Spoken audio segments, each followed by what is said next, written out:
On today's show, Ford is thinking of merging its European operations with Volkswagen. A new test procedure for testing emissions is wreaking havoc on Europe, and FCA is suing Mahindra for that little off-road machine that looks just like a Jeep. All that and more coming right up on Autoline Daily.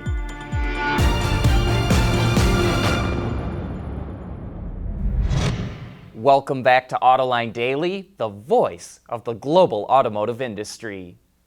Is Ford going to merge its European operations with Volkswagen? That's what the Times of London is reporting. It says Ford is getting ready to fire 24,000 employees in Europe as part of a massive cost-cutting effort. The Mondeo, Galaxy, and S-Max will also get the axe, according to the report. None of this is going to happen soon, though. The Mondeo is getting a refresh this fall, and getting rid of employees in Europe is a time-consuming and expensive process.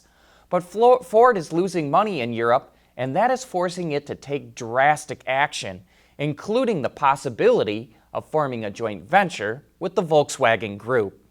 You know, it was a great weekend for motor racing with a lot of action and controversy on the track. In Formula One, Lewis Hamilton put in a masterful performance, driving his Mercedes past both Ferraris to win the Italian Grand Prix. Hamilton and Sebastian Vettel banged wheels on the first lap, spinning out Vettel's Ferrari and dropping him to last place. Vettel charged back to finish fifth, but Hamilton extended his lead in the Drivers' Championship. In IndyCar, Takuma Sato benefited from a series of yellow flags to take his Honda-powered race car to the win. In fact, Honda-powered cars took the top three positions, and much of the race was a duel between Alexander Rossi and Joseph Newgarden, but they got caught out in untimely yellow flags and finished 8th and 10th respectively. Scott Dixon finished 5th and was able to extend his lead in the championship with only one race remaining.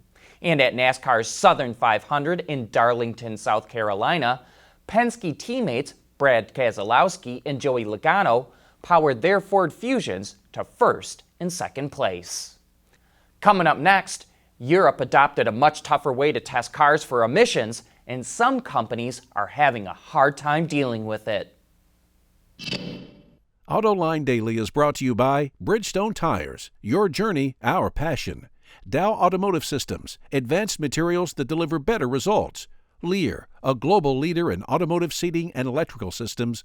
And by ExxonMobil. The European Union's new fuel economy and emission test procedure, the Worldwide Harmonized Light Vehicle Test Procedure, or WLTP, is creating havoc in Europe.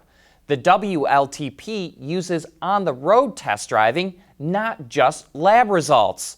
And the Volkswagen Group cannot sell half of its cars yet. It has only gained regulatory approval for 7 of its 14 main models, not including the Golf. It expects that vehicle to pass the new standards by the end of the month.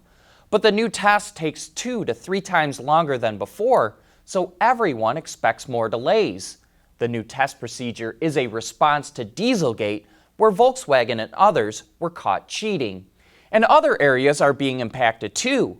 Fleet operators don't want to wait for the government to approve cars for sale, so they're turning to daily rental companies to fill the gap before making the decision to keep the cars they have or to buy new ones. And one daily rental company has seen a 17% increase in bookings compared to last year.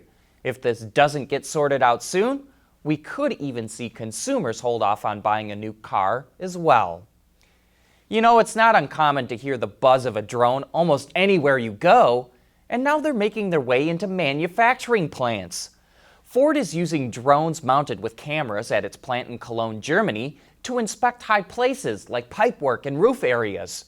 The drones are about 10 times faster, inspecting each area in 12 minutes and the entire plant in just one day. That means the facility doesn't have to be shut down, and Ford is risking employee injury less by not working up so high as often. FCA sure does not like that off-road vehicle from Mahindra that looks like a Jeep, and that's coming up next. About 50 more than the E100. The two-seater also features more than 200 upgrades, including improving the design and making the interior quieter. That comes from reducing the noise from the AC compressor and fan, as well as making the transmission quieter and making the electric motor smoother. The battle between FCA and Mahindra is heating up. FCA recently filed a patent violation complaint with the U.S. International Trade Commission against Mahindra, accusing it of infringing on the Jeep design with its Roxor off-road vehicle. While it does look like a Jeep, Mahindra says it has a deal with FCA. Back in April, we interviewed Rich Haas, the CEO of Mahindra North America, on Autoline After Hours, and asked him about the similarity between the vehicles, and he told us, quote, "We have legal agreements with FCA. We followed them, and that's what this product represents." So it sure sounds like this battle could drag on for some time.